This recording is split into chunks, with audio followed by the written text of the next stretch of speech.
In this video, I'm going to be setting up a professional finger skateboard made out of Major Melon watermelon flavored Mountain Dew.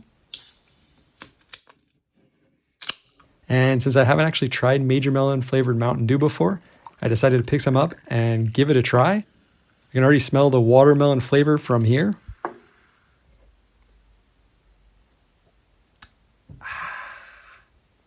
It is super sweet, and it pretty much reminds me of watermelon flavored Jolly Rancher, but in soda form. Without any further delay, let's get right into this package. I ordered this a little while back from Fingerboards. I ordered a board as well as 2 sets of wheels. It looks like it also came with a sticker, as well as a handwritten thank you letter.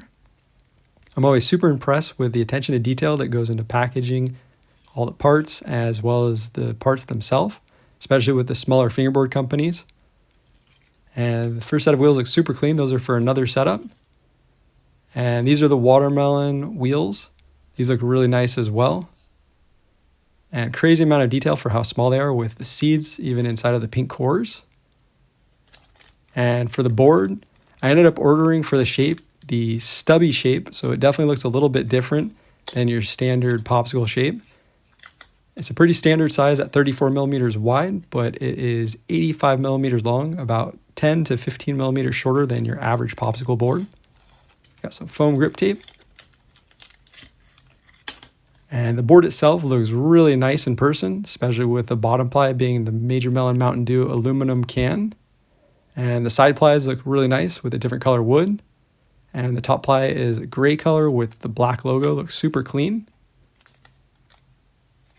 Got the wheels, another sticker. Almost lost a wheel. And for the trucks, I'm going to go with the new Deli trucks that just came out earlier this year. They look super clean with the Deli logo and the pink base plates. I think are going to look really nice on the setup. And for grip tape, I'm going to go with some clear grip tape to kind of create a clear grip gap.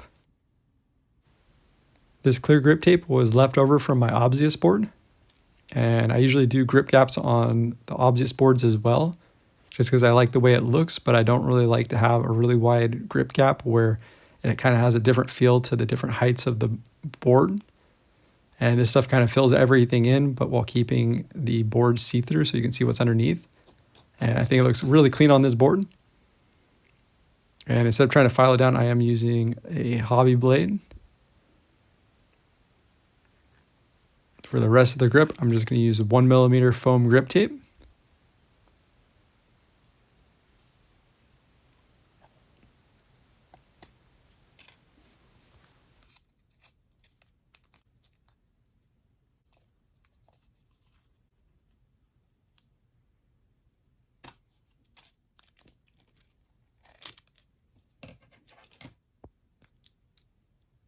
For nicer boards like this one, instead of using the blade, I like to use the handle or the grip as a file.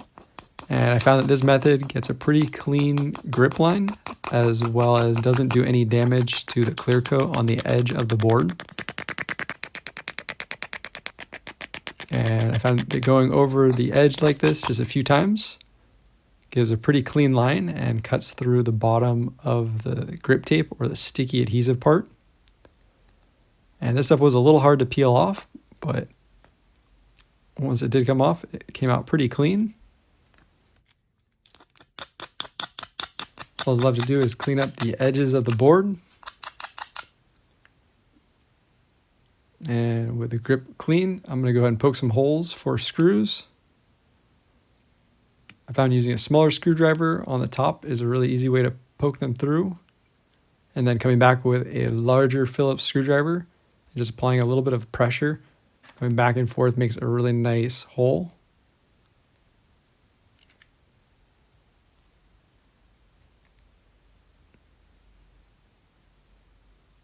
And installing these trucks, the screws that come with them are really nice and long.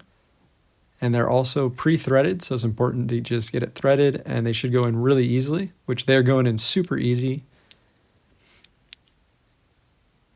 huge difference compared to some of the older trucks that you had to kind of thread them yourself the first time.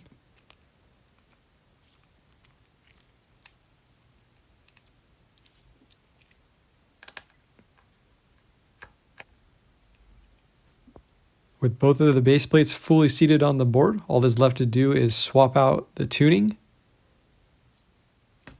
And I'm going to make sure to keep these stock blue bushings to try out later.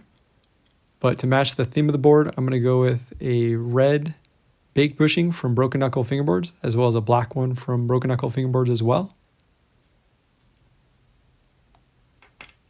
And I'm going to go with the red one on top, then the hanger, and then the black bushing on the bottom.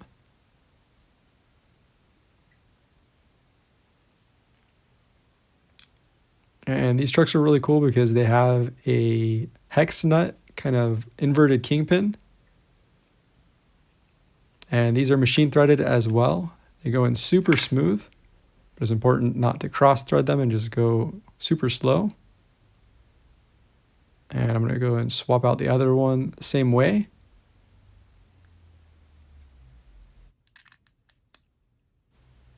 And I like to set up my trucks so they're loose, but still responsive. And overall, this board looks super clean with everything all together. We go ahead and put the wheels on.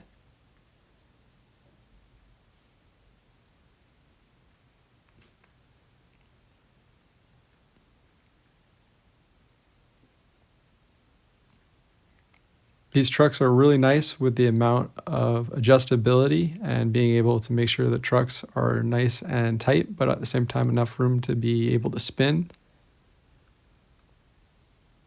And I like to give a little bit of wobble, so go all the way so they're pretty much snug and then go back a little bit.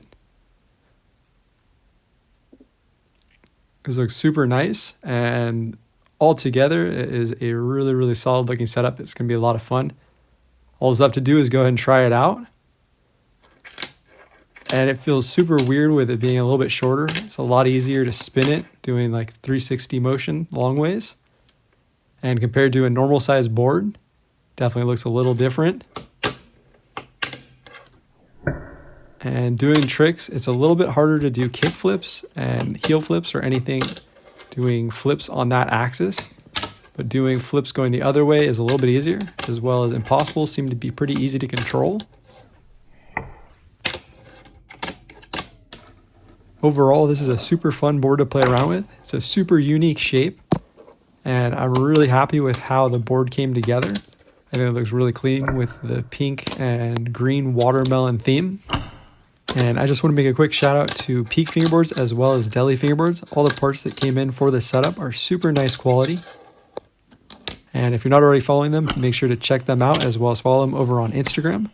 Thanks so much for watching. If you enjoyed this video, make sure to give it a thumbs up as well as subscribe and turn on notifications for when I post my newest videos. Thanks again for watching, and until next time, peace.